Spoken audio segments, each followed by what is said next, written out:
जय हिंद दोस्तों, स्वागत है आपका सोशियोलॉजी क्लासेस के हमारे यूट्यूब चैनल पे। तो आज हम देखने वाले हैं राजस्थान असिस्टेंट प्रोफेसर का पेपर 2 का भाग 2। तो आइए देखते हैं आज का पहला प्रश्न।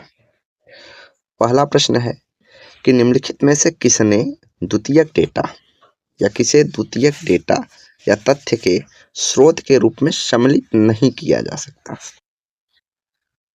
तो जीवन इतिहास, संस्मरण, प्रश्नावली, डायरी।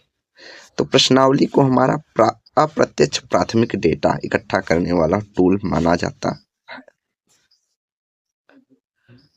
अगला है, किसने कहा है कि सामाजिक अनुसंधान नए तथ्य की खोज या पुराने तथ्यों, उनके क्रम, अंतर संबंध, कारणात्मक व्याख्याओं और उन्हें नियंत्रित करने के वाले प्राकृतिक नियमों की पुष्टि करने वाले व्यवस्थित विधि है। तो अनुसंधान क्या है? एक व्यवस्थित विधि है। किसका? नए तथ्यों के खोज के लिए और पुराने तथ्यों के विश्लेषण या कारण को खोज व्याख्या करने के लिए। तो यह स्टेटमेंट जो है ईबी यंग का है। अगला है, एम.एन. श्रीनिवास ने के अनुसार जो रामपुरा गांव में इन्होंने अध्ययन किया, वहां एक जिट्टा शब्द या जिट्टा नौकरी प्रयोग की जाती है। उसका अर्थ क्या है? तो जिट्टा जो है उसका अर्थ है संविधात्मक नौकरी। क्या है? संविधात्मक नौकरी। अगला है, गांव को भारतीय समाज और सभ्यता का लघु रूप किसने माना है? किसने कहा अगर हम एक गांव का अध्ययन कर लेते हैं तो उसे हमें पूरे भारतीय समाज का, सभ्यता और संस्कृति का पता चलता है। तो एम.एन. श्रीनिवास कहते हैं कि गांव जो है वह भारतीय समाज और सभ्यता का लघु रूप है। अगला है, निम्नलिखित में से एम.एन. श्रीनिवास ने रामपुर गांव में हुए सामाजिक और आर्थिक परिवर्तनों की चर्चा की है। किस पुस्तक में किया है इन्होंने? तो इनकी पुस्तक थी द रिमेम्बर्ड विलेज।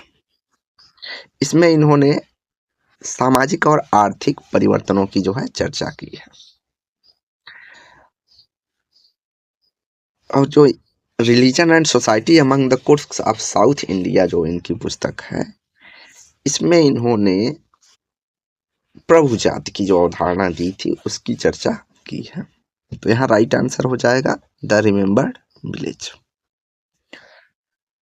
अगला है, यह वक्तव्य कि 1000 के निदर्श के परीक्षण का कोई अर्थ नहीं है यदि 100 का निदर्श आवश्यक सटीकता प्रदान करते हो। तो निदर्शन के किस प्रकार का आधार है? तो अगर हमें 100 के डेटा में ही एक अच्छा निष्कर्ष प्राप्त हो जाता है, सटीकता प्राप्त हो जाती है, तो 1000 निदर्श लेने की कोई जरूरत नहीं होती है। यह अनुक्रमिक निदर्शन या सीक्वेंशनल निदर्शन की श्रेणी में आता है। अगला है, भारत में जाति और व्यवसाय का व्यापक अध्ययन किसके द्वारा किया गया? तो जी.एस. घुरिये के द्वारा। किसके द्वारा? जी.एस. घुरिये।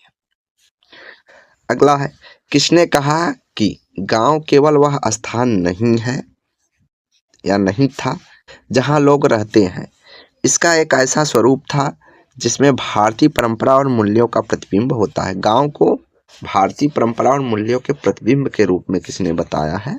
तो आंद्रे बेते ने। किसने? आंद्रे बेते ने।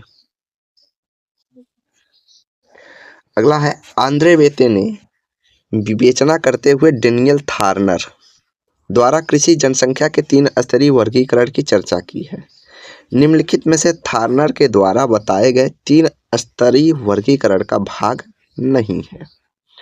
तो मालिक की बात करते हैं, किसान की बात करते हैं, बटाईदार की बात इन्होंने नहीं की है, मजदूर की बात करते हैं।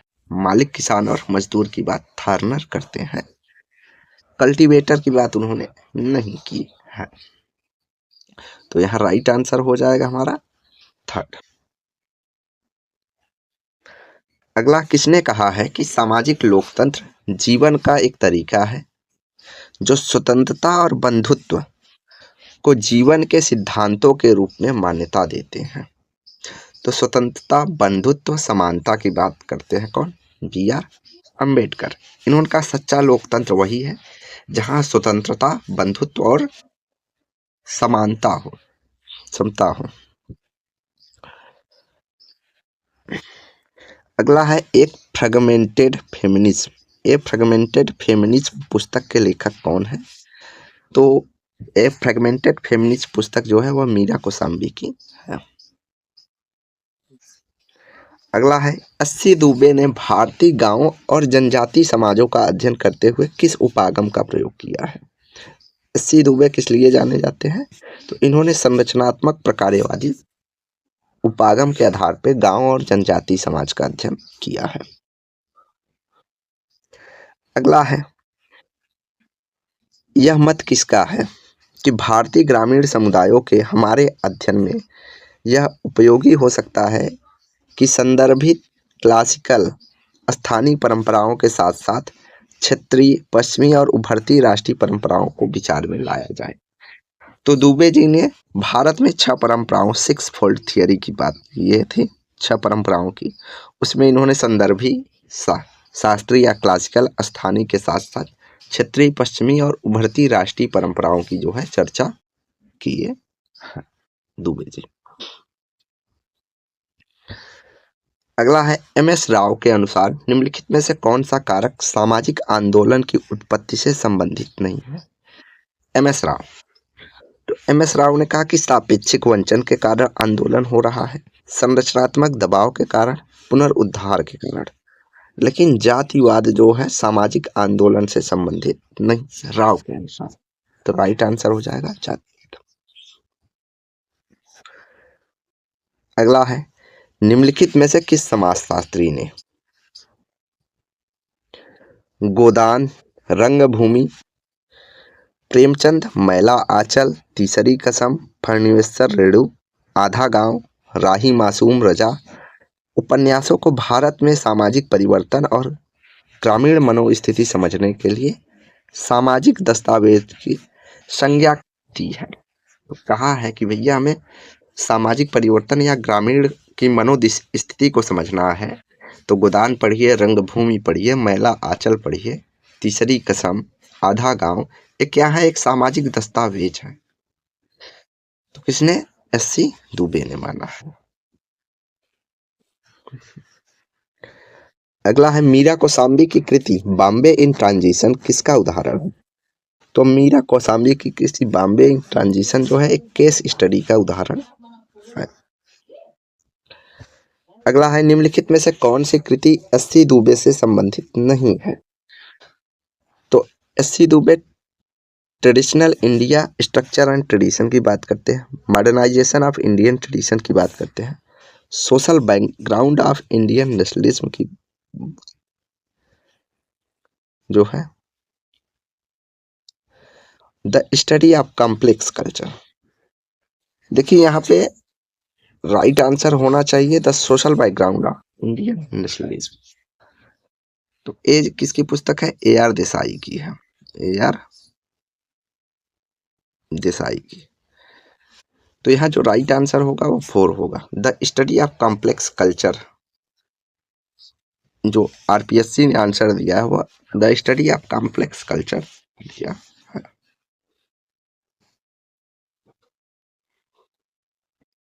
अगला है किसने कहा है कि दलित नारीत्व को मिटा दिया गया है, उन्हें जाति विरोधी आंदोलनों से बाहर रखा गया, जिसका नेतृत्व मुख्यतः पुरुष करते हैं और पुरुषों को ही लाभ पहुंचाते हैं?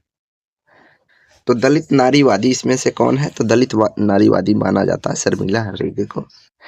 इन्होंने कहा कि दलित नारियों के बारे में किसी ने चर्चा नहीं की है, कहीं जाति विरोधी आंदोलन से बाहर रखा गया, उन्हें उनकी भूमिका नहीं बताई गई, उन्होंने कहीं भी नेतृत्व किया है तो पुरुषों को ही नेतृत्व में दिखाया गया, महिलाओं को चर्चा नहीं की है, खास करके दलित महिलाओं की।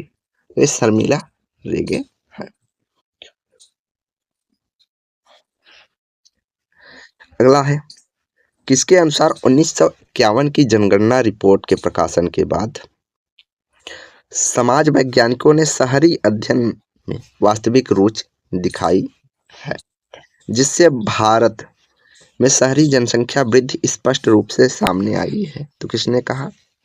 विक्टर एस डिसूजा कहते हैं कि 1951 की जनगणना रिपोर्ट प्रकाशन के बाद ही समाज वैज्ञानिकों ने भारत में खास करके शहरी अध्ययन के बारे में जो है अध्ययन किया, जिससे शहरों की जनसंख्या के बारे में जानकारी प्राप्त हुई है।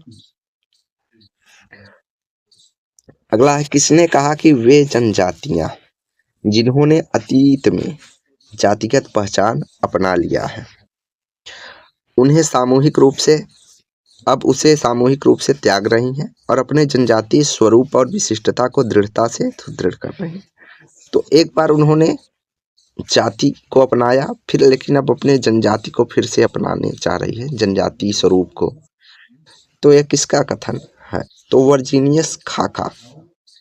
इसका हाल ही में उदाहरण जो है, एक जनजाति ने जो है आंदोलन करके एसटी अपने आप को, पहले उन्होंने राजपूत अपने आप को बताया, जब उनको राजपूत गिना जाने लगा तो उन्होंने कहा ना ना, हमें आरक्षण चाहिए क्योंकि हम जनजाति हैं।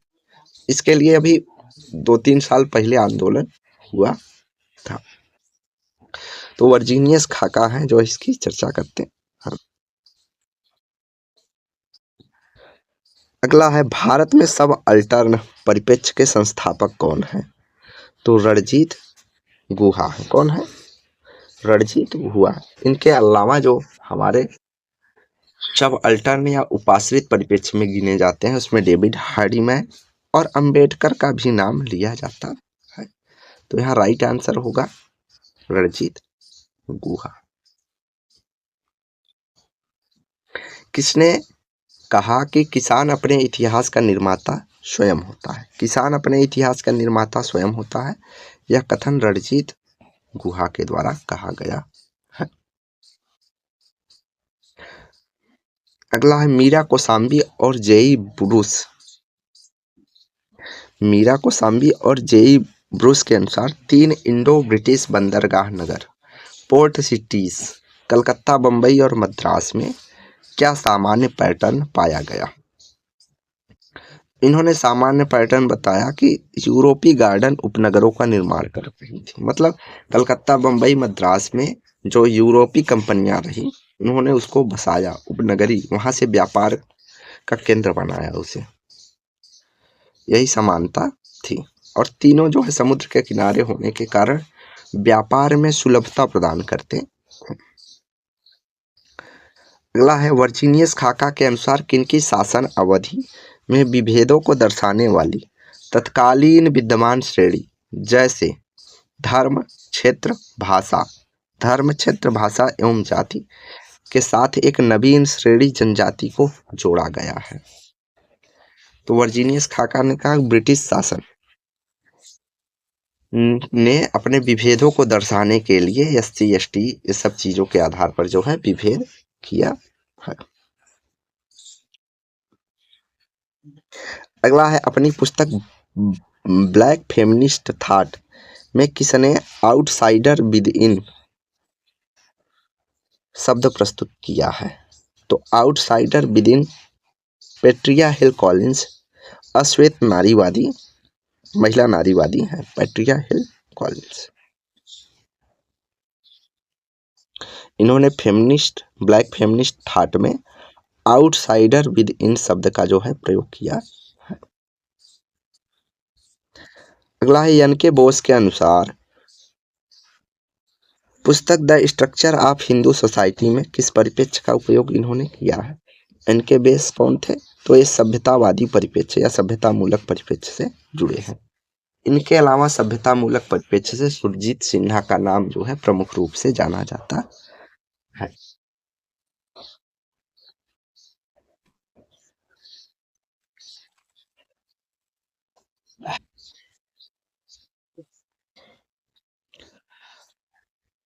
इसके अलावा और चीजें भी यहाँ ही देख लेते हैं। मार्क्सवादी परिप्रेक्ष्य में किनका नाम प्रमुख रूप से जाना जाता है? तो डीपी मुखर्जी AR देसाई और रामकृष्ण मुखर्जी जो है मार्क्सवादी परिप्रेक्ष्य से प्रमुख रूप से जाने जाते हैं। सब अल्टर्न में अम्बेडकर, रणजीत गुहा और डेविड हार्डीमैन का नाम प्रमुख होता है। सभ्यता मूलक परिप्रेक्ष्य में जो है सुरजीत सिन्हा और इनके बोस का नाम प्रमुख रूप से दिया जाता है।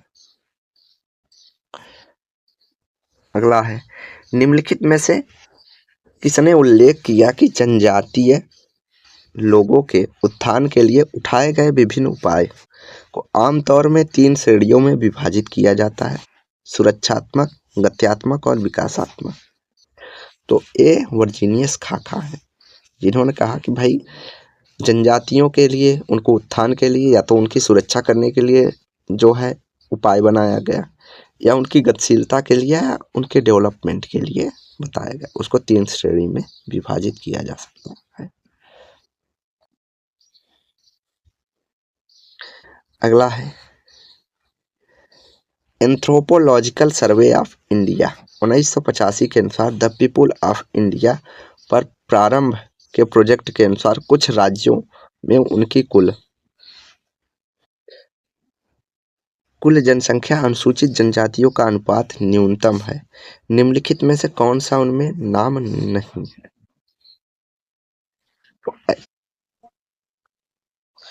तो देखो, उत्तर प्रदेश में कुल जातियों या कुल जनसंख्या के आधार पर जनजाति न्यूनतम है। केरल में भी है, तमिलनाडु में भी है, पश्चिम बंगाल में नहीं है। कहाँ नहीं है? पश्चिम बंगाल। अगला है, निम्नलिखित में से किनका मत है कि जनजाति विक्षोभ संगठन चरित्र केवल वही ग्रहण करता है जहां बृहद समरूपी एवं भूभाग स्वामित्व वाला समुदाय है। क्या है? बृहद है, समरूपी है, भूस्वामित्व वाला समुदाय है, जो सापेक्षिक रूप से एक मजबूत आधार रखता है। तो ये किसका कथन है? तो एक KS सिंह का है। जनजाति विक्षोभ संगठनिक चरित्र की पॉइंट यही आप याद रखेंगे कि इसकी चर्चा कौन करते हैं? KS सिंह, सुरेश कुमार सिंह। अगला है, modernity and post modernity and neo sociological theory पुस्तक के लेखक कौन है? तो modernity, post modernity and neo sociological theory के लेखक हैं SL दोषी जी।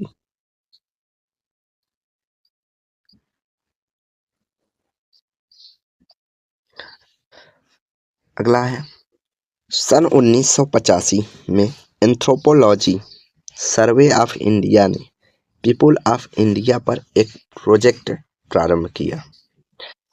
इस प्रोजेक्ट के अंतर्गत कुल संख्या में कितने जनजाति समुदाय हैं जिनके समूह एवं खंडों के साथ ही क्षेत्रीय इकाइयों यूनिट्स का अध्ययन किया है। तो कितने जनजातियां हैं? तो 635, जिनका क्षेत्रीय इकाइयों के आधार पर अध्ययन किया गया। अगला है, निम्नलिखित में से कौन सभ्यता मूलक परिप्रेक्ष्य से जुड़े हुए नहीं है? सभ्यता मूलक परिप्रेक्ष्य से संबंधित नहीं है। इनके बॉस सुरजीत सिन्हा और कोहेन है, आनंद कुमार स्वामी जो है नहीं है। कौन है? कोहेन।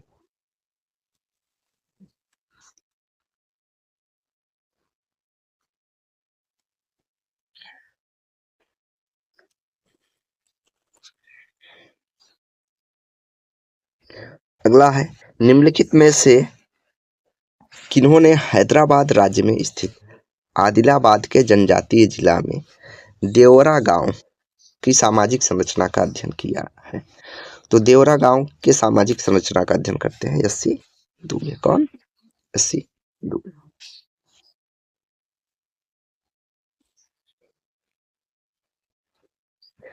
अगला है, किसका मत है कि लिंग एक जीवंत यथार्थ है, जीवन के प्रत्येक चरण से संबंधित अनुभव है एवं लिंग समाजशास्त्र से जुड़ी विषय की रूपरेखा व्यापकता के साथ सक्रिय शिक्षण में एक अनुभव बन जाती है? तो किसका कथन है? शर्मिला रेगे का, कि जेंडर एक जीवंत यथार्थ है, जीवन के प्रत्येक चरण से जुड़ा हुआ है एवं इसीलिए लैंगिक जो समाजशास्त्र से जुड़ी विषय या रूपरेखा कोर्स है उसको व्यापकता से अध्ययन किया जाना चाहिए, शिक्षण किया जाना चाहिए। शर्मिला रेगे। अगला है, भारत में जनजातियों के मध्य आज जो सामाजिक स्तरीकरण हम पाते हैं वह जाति के स्वरूप पैटर्न पर नहीं है। जनजाति सामाजिक संरचना संरचनात्मक नहीं है, यह तो धर्मनिरपेक्षता, लोकतंत्र और आधुनिकीकरण की शैली पर आधारित है। इन्होंने कहा जनजातियों में क्या है? धर्मनिरपेक्षता, लोकतंत्र और आधुनिकीकरण की शैली पर आधारित है। यह मत किसका है? तो यह एस.एल. दोषी का मत है। किसका?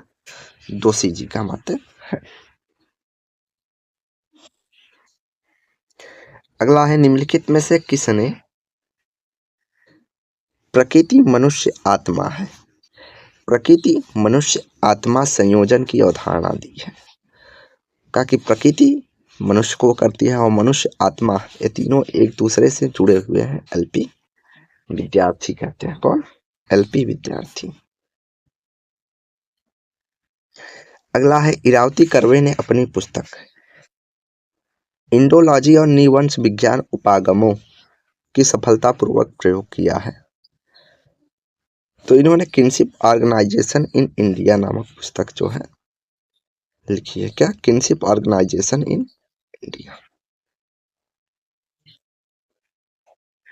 अगला है, ऐतिहासिक दृष्टि से कन्या भ्रूण हत्या व्यापक रूप में भारत में उत्तर एवं पश्चिमी भाग में विद्यमान थी। निम्नलिखित भारत के राज्यों में से किस राज्य में बीना अग्रवाल के अनुसार व्यापक रूप से व्यवहार नहीं है? तो बीना अग्रवाल जो है किनका किनका अध्ययन करती हैं? इन्होंने बताया कि जो कन्या भ्रूण हत्या होता है व्यापक रूप से कहाँ देखने को मिलता है? राजस्थान में, पंजाब में, हरियाणा में। उत्तर प्रदेश की चर्चा इन्होंने नहीं की है। ना तो उत्तर प्रदेश में इतना ही जन्म दर कम है या कन्या भ्रूण हत्या ज्यादा देखा जाता है, लेकिन परसेंटेज में कम है। मुख्य रूप से राजस्थान, पंजाब और हरियाणा में कन्या भ्रूण हत्या व्यापक रूप से देखने को मिलता है। अगला है, शर्मिला रेगे के मतानुसार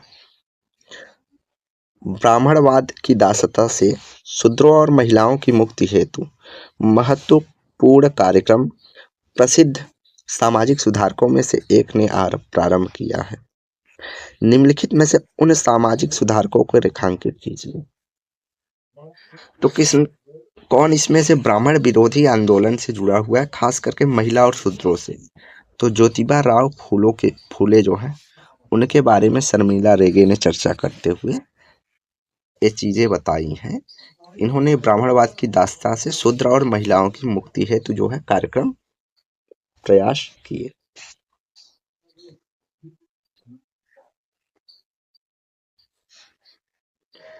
अगला है, इन्होंने भारतीय ग्रामीण समुदाय को संपत्ति के आदिम साम्यवाद के अपने सिद्धांत के आधार पर बनाकर महत्वपूर्ण स्थान प्रदान किया है। तो भाई सबसे पहले भारतीय ग्रामीण समुदाय का अध्ययन किसने किया था? तो सर हेनरी मैन ने जो है किया है, और इसी आधार पर इन्होंने आदिम साम्यवाद के अपने सिद्धांत को स्थान दिया है। अगला है, किस विचारक के नेतृत्व में बंबई में समाजशास्त्र का विकास हुआ था? बंबई में समाजशास्त्र का विकास किसके नेतृत्व में हुआ? तो जीएस घुर्ये। अगर यहीं दे देता कौन? पैट्रिक गिट्स। तो पैट्रिक गिट्स आंसर होता। कौन? पैट्रिक गिट्स। अगला है, निम्नलिखित में से किसने जाति गतिशीलता और गत्यात्मकता को समझने के लिए संदर्भ समूह सिद्धांत की जो है उपयोग की वकालत की है? तो इसकी देखिए, संदर्भ समूह सिद्धांत में गतिशीलता की बात करते हैं एम.एन. श्रीनिवास, लेकिन यहाँ पूछ रहा है वकालत मतलब समर्थन किया है, तो वाई बी दामले ने किया है।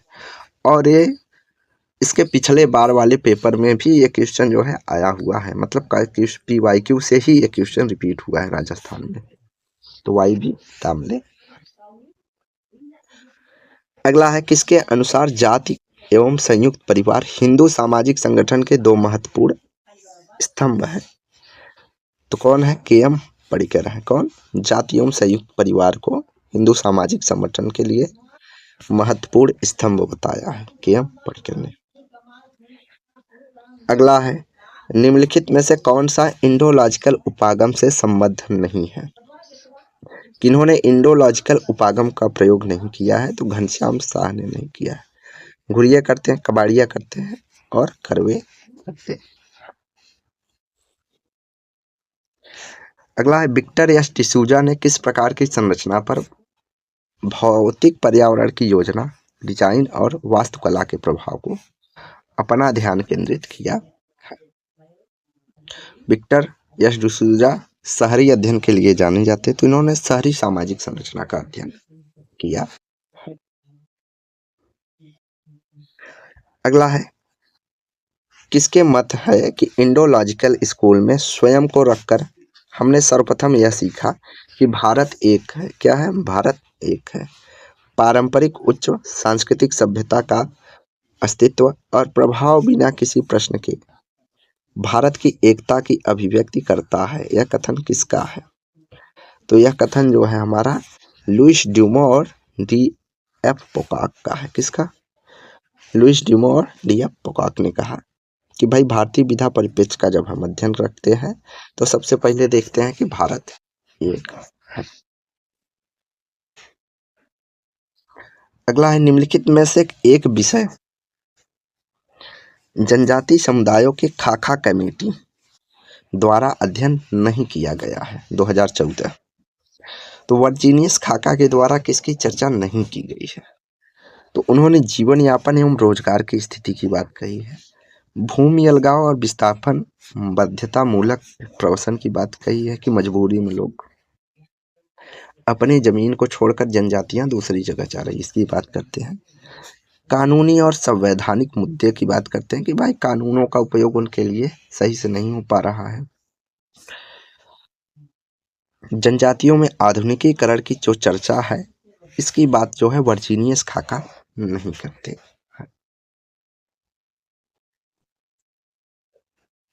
तो वर्जीनियस खाका क्या बात नहीं करते? जनजातियों में आधुनिकीकरण की प्रक्रिया जो है सही।